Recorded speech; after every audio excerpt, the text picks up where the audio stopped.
Hey! Dinner time! Guys, ayan. Dunong-dunungan na naman ako. Ang ulam ko ay, ayan, ginataang blackfish. Na parang siyang tilapia ba? Ano lang, nataypan ko lang iba namang luto ng isda. Kasi kahapon, nagpritong isda ako, di ba? Tsaka may pares na, gulay. So ngayon, gusto ko ulit mag-isda, ayoko muna magkarne. Ibang luto naman. Kaya, siya, lumabnaw yung sabaw niya nung nilagyan ko ng suka. Nilalagyan ba ng suka ang ginataang tilapia? Ganun. Sarap naman siya. Konti lang naman nilagay kong suka. Oo. Kaunti lang. Siguro mga isang lang yon, tablespoon. Lagyan ko rin ng, ito yung gulay ko, pechay. Yun lang. Ginataan lang. Nilagyan lang ng gata. Tapos na. Siyempre, may luya yan. Ang ginawa ko sa luya, ginadgad ko. Pino. Kaya, halong-halo yan dyan. Makakain ko. Okay lang yun. Basta hindi ko lang siya mangunguya. Okay lang sa akin yun. Tapos, ayan. Dahil siya ay may gata, kailangan may rice, di ba? So, mag-rice tayo. Ang siste. Bagong luto ang aking rice. Di ba nga dapat bahaw? Pero, nilagyan ko na lang siya ng butter nung sinaing ko para meron siyang fats. Yun daw yun. Magandang pangontra daw sa sa carbohydrates ay fats. So, maglagay tayo ng fats. Makabawas man lang sa spike ng sugar. Ay, nako. Bahala na. Anyway. Ngayon lang naman yan. Bukas, yung kanin na yan, bahaw na.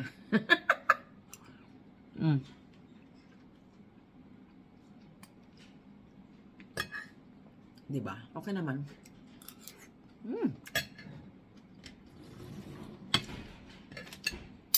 Nagbuo-buo yung yung isda, yung gata ng isda. Aray ko. Yung gata sa isda ay namuo. Creamy yan. Bago ko nilagay yung gata, creamy siya. Hindi ko lang alam kung nilalagay mo talaga ng ng vinegar, yung ganto.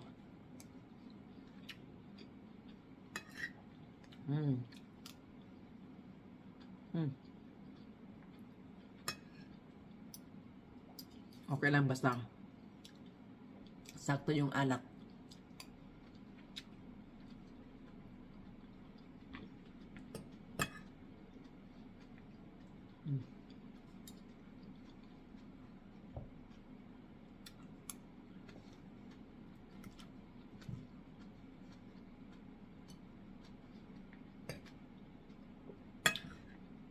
So tonight, isang buong isda akin lang. Kasi hindi kakain ng anak ko na may gata.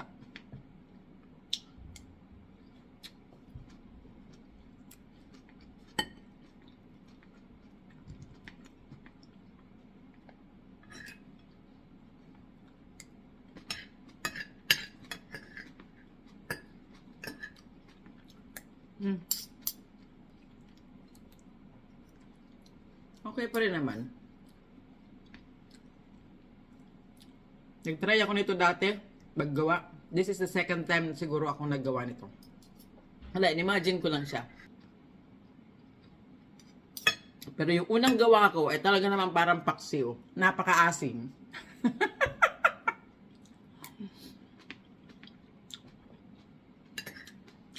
At least ngayon, mas lasa mo yung gata kaysa sa suka.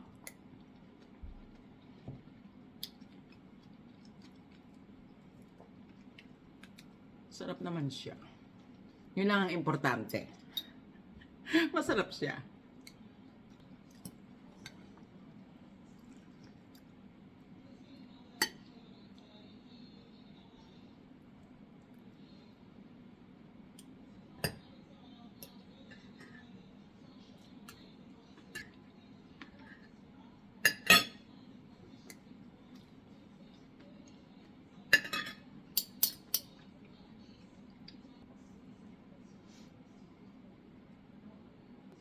Guys, may napanood ako. Ano siya? Doktor na dyan sa Pinas na ano, na may social media.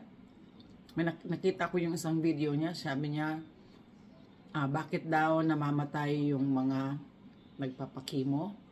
Kasi may sumulat sa kanya, may nag-comment. Sabi, natatakot siya magpakimo dahil yung kaibigan niya ay nagpakimo tapos hindi nagtagal ay namatay din. Ang sabi niya, pinaliwanag niya kung para saan yung chemo drugs, yung mga gamot na ginagamit sa chemo. Nakakalala nga daw yung kasi pinapatay ng drug yung good and bad cells. Ganon. Pero ganon pa man, oo, factor yon kung bakit namamatay yung pasyente pag nagpapakimo. Pero talaga lang, yung sabi ko nga, kung panahon mo na, yun na yun. Kasi nagpakimo din naman ako eh. Pero, andito pa ako. Marami din mga, di ba, kayo dyan, magsabi kayo, comment down below, na nagpakimo kayo, pero nandito pa rin, di ba? Yung iba, malala yung side effect, yung iba naman, medyo-medyo lang, yung iba naman, halos wala, kagaya ko. 12 cycles yung chemo ko. Stage 4 ako. So, ganun talaga. Hindi yan dahil sa,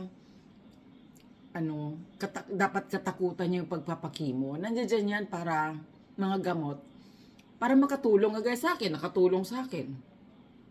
So, hindi lahat ng kaso ay isisisi natin sa gamot at saka sa kung ano-ano nagawa ng tao, yung ikinamamatay ng isang tao. Tanggapin natin na hindi natin hawak. Sabi nga niya, ang cancer cells daw ay parang may sariling utak na hindi natin nakokontrol. Kaya, tinatry lang natin talagang sirain yung cells na yan sa abot ng ating makakaya. Pero syempre, yung talagang mga synthetic na drugs na yan, may side effect talaga yan. Hindi yan 100% na yun lang yung target niya. May nadadamay talagang ibang parte ng katawan natin. So, ganun talaga. Huwag natin ilagak yung ating pag-asa sa mga gamot at mga doktor lang. Ang talagang pag-asa na dapat nating kapitan ay si Kristo. Dahil kung halimbawa mamatay tayo, at least sa langit ang punta mo. Yun naman ang kasiguruhang ibinibigay niya na pag naniwala ka, tinanggap mo siya bilang iyong Panginoon at tagapagligtas, ay bibigyan ka niya ng buhay na walang hanggan doon sa langit. Kaya, huwag nating katakutan ang kamatayan. Tanggapin natin na pwede nating ikamatay ang sakit na to. Huwag tayong matakot na mamatay. Kailangan lang talaga natin tanggapin si Kristo. Yun lang talaga. Yun lang talaga, guys. Kasi hindi naman natin alam kung ito na ba talaga ang ikatapusan natin o hindi eh. Dahil marami naman tao ang dumaan sa mga gamutan na ganyan na hanggang ngayon nandito pa. Ako, lang ako eh. 1.5 years pa lang ako. Yung iba matagal na. Diba? At meron din naman na hindi nagpagamot na hanggang ngayon nandito pa rin. At meron din hindi nagpagamot na wala na rin. So, ibig sabihin ko, wag tayong matakot. Keso ayaw mo magpakimo dahil natatakot ka na mamatay. Pag hindi ka nagpakimo, malay mo, yun naman ang ikamatay mo. Diba? Ganon pa din yun. So, lahat talaga tayo mamamatay. Kaya, hindi lang natin alam kung papaano at kailan. Kaya, ang talagang pinakamainam dyan, ay siguruhin natin may Kristo tayo sa buhay na ibinigay na natin ang buhay natin sa Kanya. Dahil ano't ano man, sigurado na tayo. Diba? May buhay tayong walang hanggan at lahat naman mawawala, lahat naman mamamatay kahit yung pinakamalusog na tao. Tao lang yan. Itong katawan na to, mabubulok to. Yung mga katawan nating lupa, mabubulok yan. May iwan dito sa lupa yan, hindi makakakit ang langit. Kaya, huwag natin yung takot sa mga gamot-gamot na ganyan, takot yan sa kamatayan. Yun dahil namamatay yung iba, ganun-ganun. Huwag natin katakutan ng kamatayan, guys. Ibigay natin ang buhay natin kay Kristo. Yun lang talaga.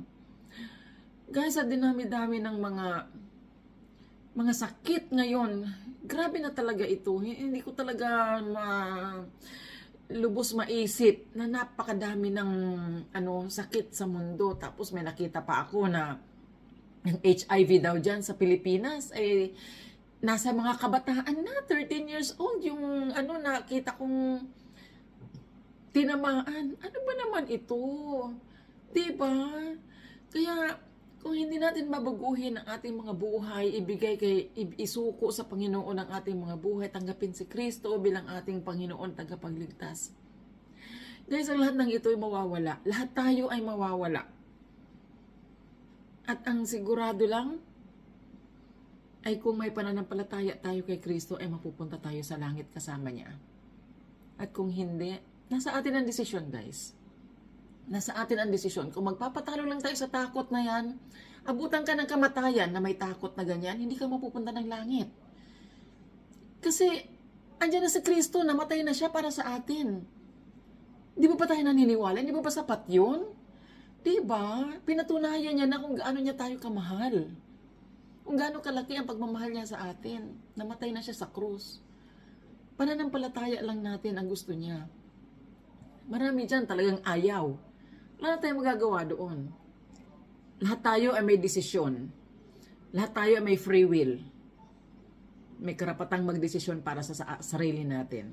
Kung ayaw mo tanggapin si Kristo, ikaw ang may gusto niyan. Kaya yung mga sinasabing mapupunta sa impyerno, kayo may kagustuhan yan. Dahil inaalok ni Kristo ang buhay na walang hanggan sa langit, inaayawan nyo. Diba? Kaya, ano pa ba ang gusto nyo galing sa Kanya? Buhay niya na ang ibinigay niya. Kinisisi pa siya, ang bilis manisi ng mga tao na kung talagang totoo siyang Diyos, mahal niya ang mga tao, bakit niya nahihirapan yung mga bata, bakit nahihirapan sa mga sakit. Hindi siya may gawa niyan. Guys, ibinigay niya na ang sarili niya para sa atin. Tayo lang ang umaayaw. Okay? Tayo lang ang umaayaw dahil yung gusto natin ang masusunod. Yun eh. Yung gusto natin ang masusunod. Diba? Ayaw nating magpasakop. So, talagang yan, ang buhay mo may takot. Kung ayaw mong magpasakop kay Kristo. So, ito lang ang masasabi ko, guys. Mabuhay ka ng may takot or mabuhay ka na may kapayapaan kay Kristo. Desisyon mo yan. Maging wais tayo. Binigyan tayo ng Panginoon ng sariling pag-iisip. Kaya, nasa atin ang desisyon.